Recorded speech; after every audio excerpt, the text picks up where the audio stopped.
19வது IPL போட்டிகள் இன்று கோலாகலமாக ஆரம்பிக்கப்படுகிறது.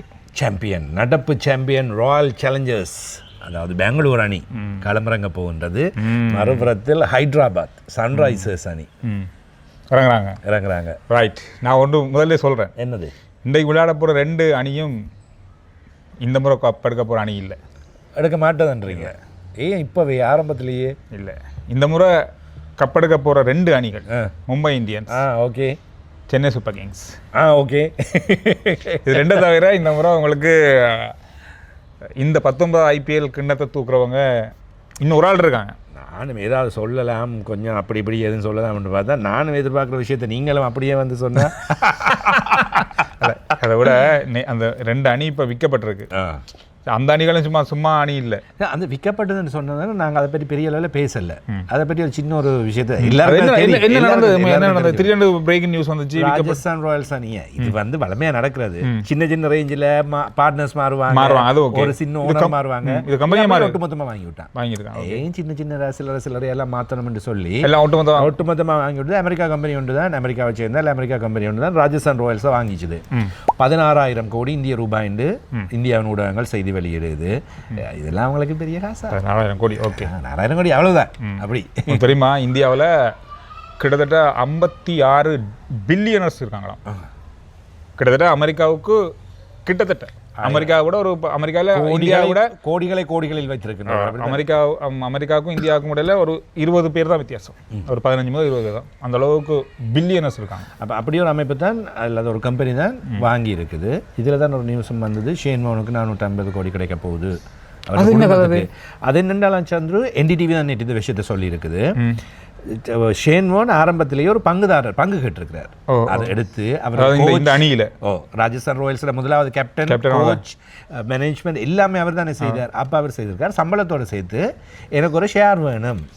அப்போ முதல் 4 வருடமும் ஒரு வருடத்துக்கு 0.75% என்று ஷேர் கொடுத்துருக்குறாங்க. இப்போ 4 வருஷமும் சேர்த்து அவர் இருந்த காலத்தில் 3% ஷேர்.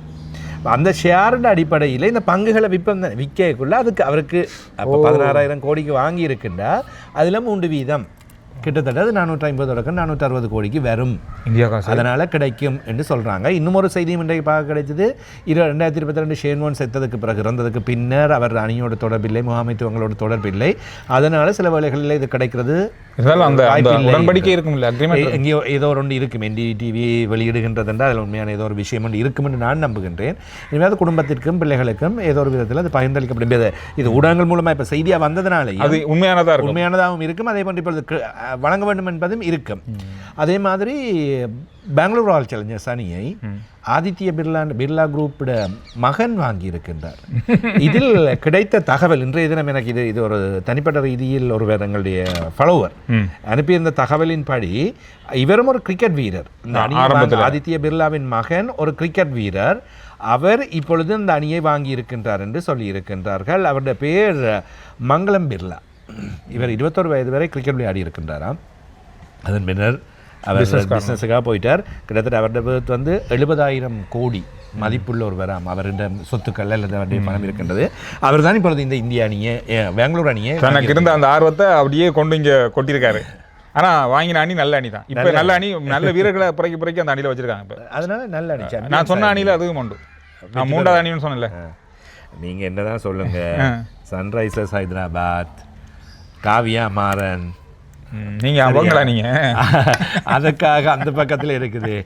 நீ அந்த ரசிகர்களா? நீங்க என்னதான் ஹைதராபாத் அணியா இருந்தாலும் தமிழ் பிளேயர்ஸ் எங்க கூட விளையாடுறாங்க. Okay okay. சென்னையில் உங்களுக்கு எத்தனை தமிழ் பிளேயர்ஸ் இருக்காங்க? சென்னையில் தமிழ் பிளேயர்ஸ் இருக்காங்களா? அதிலோ அதெல்லாம் எங்களுக்கு வேணாம். சென்னை அடுத்த மும்பை.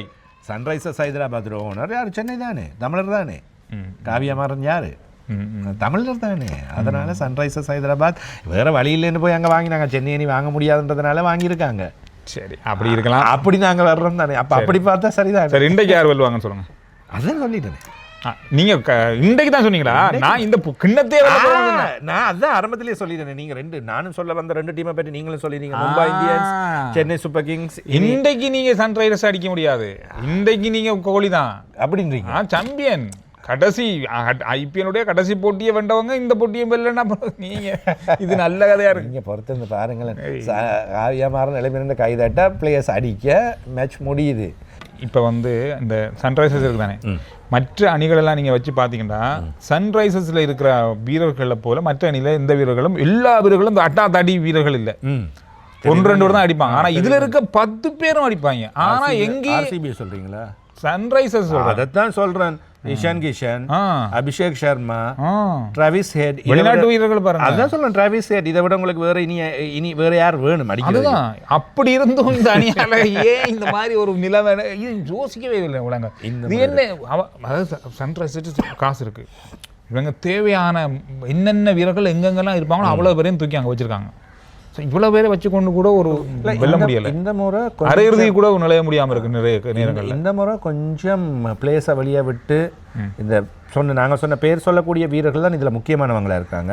மற்றபடி பார்த்தால் கொஞ்சம் வெளியே விட்டுருக்காங்க, கொஞ்சம் பேரை வெளியே விட்டு கொஞ்சம் பரிச்சயம் குறைவான அல்லது கொஞ்சம் அடுத்தடுத்த கட்டத்தில் இருக்கிற வீரர்களையும் வைத்திருக்கின்றார்கள். நாங்கள் விளையாடுகின்ற வேளைகளில் அணி வந்ததென்பதுதான் சொல்லலாம். இதில் முக்கியமாக சொல்வதாக இருந்தால் இஷான் கிஷன், அபிஷேக் சர்மா இருக்கின்றார்கள். பிரைடன் காஸ், பெர்கமின்ஸ் இல்லை, இப்போ உபாதை காரணமாக அவர் வெளியேறி இருக்கின்றார். டிராவிஸ் ஹெட் இருக்கின்றார். ஹென்ரிச் கிளாசன், அவர் ஓய்வு பெற்று விட்டார் சர்வதேச போட்டிகளில். லியாம் லிவிங்ஸ்டன், எஷான் மாலிங்கை எடுத்தார்கள், இனிமேல் விளையாட முடியாது. கமிந்து மெண்டிஸ் இருக்கின்றார். இந்தியாவின் நிதிஷ்குமார் ரெட்டி இருக்கின்றார். ஹர்ஷல் பட்டேல், சிவம் மாவி, அதோடு ஜெயதேவ் உனட்கட், ஜீசான் அன்சாரி, இப்படியான முக்கியம் இவ்வளவுதான். அதுதான் அந்த அவ்வளவு பேரையும் அவர்கள் சரியாக வைத்திருக்கின்றார்கள்.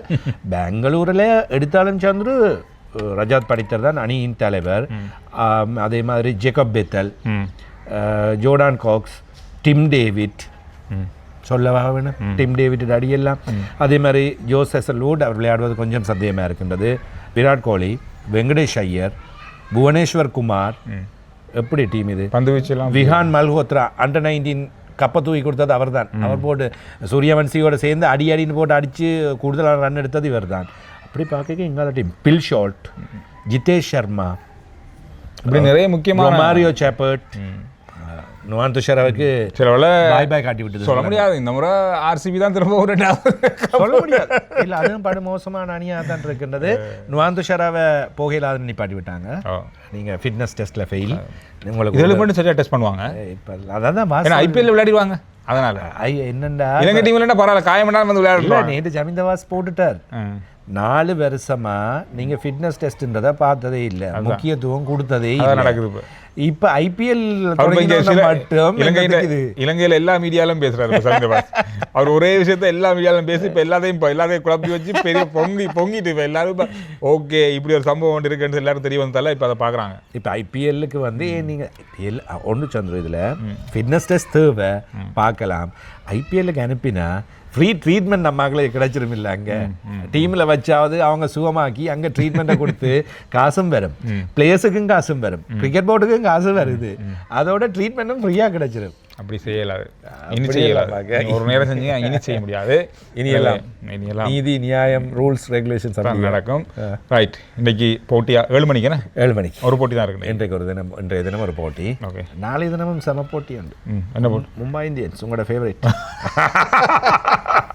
நம் லசித் மாலிங்க இருக்கும் வரைக்கும் இருந்தபோது அந்த அணிக்கு பயங்கரமான சப்போர்ட். இப்போவும் அந்த மஹேல ஜாவர்தன் இருக்கிறது, இந்த மாதிரி ஒரு தொடர்பு இருக்கத்தால அந்த அணிக்கு மேல இலங்கையின் வீரர்கள் அது ஒரு முக்கியமாக சச்சின் டெண்டுல்கரை பிடிக்கும். ஐபிஎல் தொடங்கியே சச்சின் அங்க இருந்தாரா, அதனால அங்க போய் ஃபிக்ஸ் ஆயிட்டோம். அந்த மாதிரி ஒரு அதுதான் சச்சின் டெண்டுல்கர், அந்த ரிக்கி போண்டிங், சென்னையை விட அந்த அந்த அந்த கனெக்ஷன் அதிகமா இருக்கு. ரிக்கி போண்டிங், மறுபக்கம் லசித் மாலிங்க, கீரான் போலாட், இப்படி ஒரு மும்பை டீம் இருக்கேங்க. அதை விட்டுட்டு வேற ஒரு பக்கம் போகல, ஆசை போகல. அது ஒரு விஷயமா இருந்தது. அதனால அந்த அணி ஒரு வெற்றி அணியா நினைக்கிறேன்னா அடுத்ததான் சென்னை. இதுதான் நாளைக்கு மும்பை இந்தியன்ஸ் கேகேஆர். ஓகே, அதுவும் ஷாருக் கான் கொடுமை. இதை ஒன்று சொல்லிட்டு மற்ற பக்கம் சொல்ல முடியும். அடைக்குவாங்களா? சரி, நாங்கள் இந்த மேட்ச் முடிஞ்சதும் இந்த மேட்சில் நடக்கிற விஷயங்களை பற்றி, நாளைய போட்டி பற்றிய விஷயங்கள் எல்லாத்தோடையும் மீண்டும் சந்திக்கிறோம். நன்றி, வணக்கம்.